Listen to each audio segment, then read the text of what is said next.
the Holy Spirit. Amen. Angel of God, my guardian dear, to all his love, to which me here, ever this day be at my side, to light and guard, to hold and guide. Amen. Name the Father, the Son, the Holy Spirit. Amen. Magandang umaga mga bata.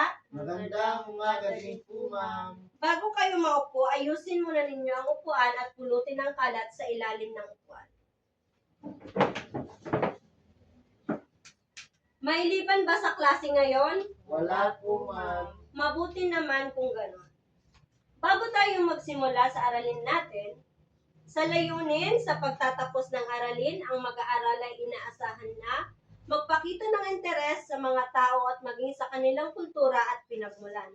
Maging handa sa pagtulong sa kanila kung mayroong nangangailangan. Tanggapin ang kanilang pagiging katangi-tangi. May pamantayan tayo sa klase, makinig sa guro, umupo ng maayos, huwag gumamit ng cellphone, itaas ang kamay sa gustong sumagot. Naintindihan po ba mga bata? Opo, ma'am. Bago tayo magsimula sa ating aralin, sino nakakalala sa inyo kung ano ang aralin natin kahapon? Ako po, ma'am. Ikaw, Bella? Ang aralin po natin kahapon, ma'am, ay tungkol sa pagiging mapagkumbaba. Magaling. Ano ang dapat mong gawin para masabi kang nagpapakumbaba ka? Ikaw, Liam? Kailangan po, ma'am, meron tayong malawak na pag-unawa at pag-intindi. Tama. Ano pa ang inyong naalala sa klase? Ikaw, Isaya? Ma'am, ako po.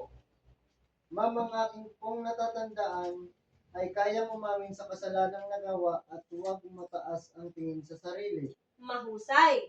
Ipinapakita lamang nito na may naalala kayo sa ating aralin. Bago tayo magsimula sa aralin natin ngayong araw, may ipapakita ako sa inyong papel na may sulat. Sasabihin niyo ba ito kung may paggalang sa kapwa? Naintindihan po ba mga bata? Opo, ma'am.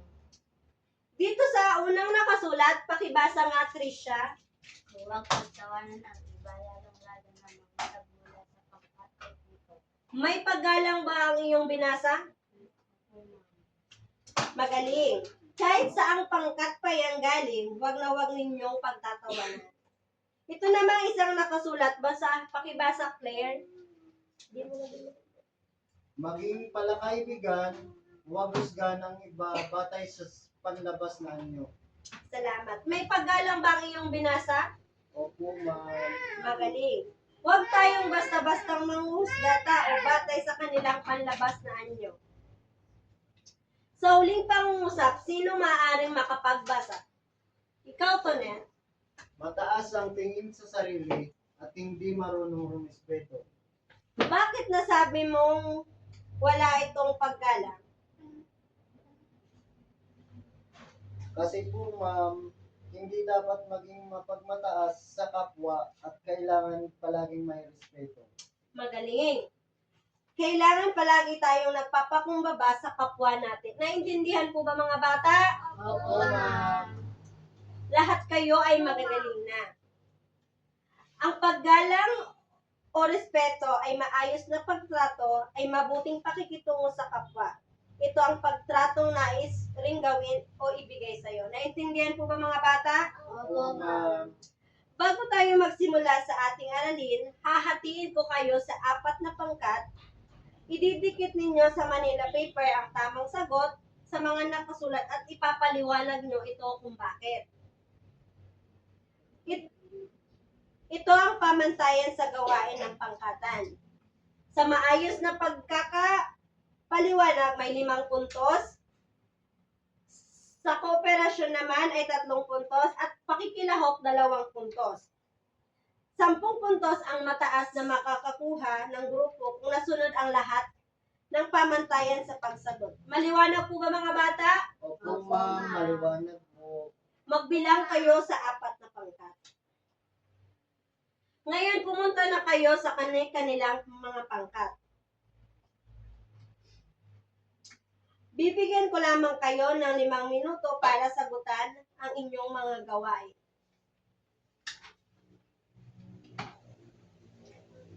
Tapos na po ba mga bata? Opo, ma'am. Magaling. Lahat kayo ay nakakuha ng tamang sagot at maganda ang inyong pagpaliwanag. Palakpakan ang inyong mga sarili. Pag-uusapan na naman natin ang aralin. Mga bata, nagawa na natin sa nakaraan. Ano ang napapansin nyo sa aralin natin ngayon? Ikaw, Shirley? Ma'am, para po sa akin, may pareho po silang pag-uugali. Tama.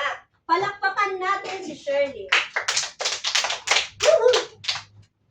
Ang aralin natin ngayon ay tungkol sa pagiging magalang. Ang pagiging magalang ay hindi lamang sa mga dayuhan, kundi maging sa ibang lahi. Kailangan maramdaman ng lahat ng tao ang pagpapahalaga, paghanga o papuri sa nararamdaman sa magandang nasabi o nagawa. Nararamdaman mo ang pagmamahal at pagpapahalaga kapag ikaw ay ginagalang. Maging magalang hindi lamang sa mga dayuhan, kundi sa maging iyong mga kalahi. Naintindihan po ba mga bata? Opo, ma'am. Magaling. May inihanda akong aktibidad para sa inyo. Kailangan magawa ninyo ito sa 5 minuto. Hahatiin ko kayo sa 2 grupo. Handa na ba kayo mga bata? Opo, ma'am. Bibigyan ko kayo ng pangungusap. Ipapakita nyo kung ang pagrespeto o paggalang ay sumusunod ng sitwasyon. Ipayag ang inyong sagot sa isang pangungusap. Maaari na kayong magsimula. Tapos na po ba mga bata? Opo, ma'am. Magaling. Matapos natin talakayin ang ating aralin, ano yung mga natutunan ninyo? Ikaw, Princess? Ma'am, ang natutunan ko po kung paano maging magalang sa kapwa at pagsabi po ng totoo. Magaling. Sino pa sa inyo ang may natutunan? Ikaw, Jennifer? Ma'am, para sa akin po, ang paggalang po ay hindi lang po nakabase sa isang tao, kundi sa lahat po. Kahit po dayuhan at mga ibang lahi, kailangan po natin silang galangin o irespeto ang kanilang mga kultura. Magaling. Lahat ng sagot nyo ay tama. Palakpakan ng inyong mga sarili. Dito naman, kumuha kayo ng malinis na papel at may sasagutan kayo. Gaano mo tinatanggap at ginagalang ang mga taong hindi nagmula sa iyong lugar? Lagyan ng check ang kahon sa angkop sa iyong sagot. Naintindihan po ba mga bata? Opo, ma'am. Tapos na po ba mga bata? Opo, ma'am. Bago tayo umuwi, may inihanda ako sa inyong takdang aralin. Isusulat nyo ang tamang sagot sa malinis na papel. Tapos na po ba mga bata? Opo, ma'am. Magsitayo ang lahat para sa ating panalangin. Father, the Son, and the Holy Spirit. Amen. Glory be to the Father, and to the Son, and to the Holy Spirit, as it was in the beginning, is now, and ever shall be, world without end. Amen. Father, the Son, and the Holy Spirit. Amen. Goodbye, class. Goodbye po, ma'am.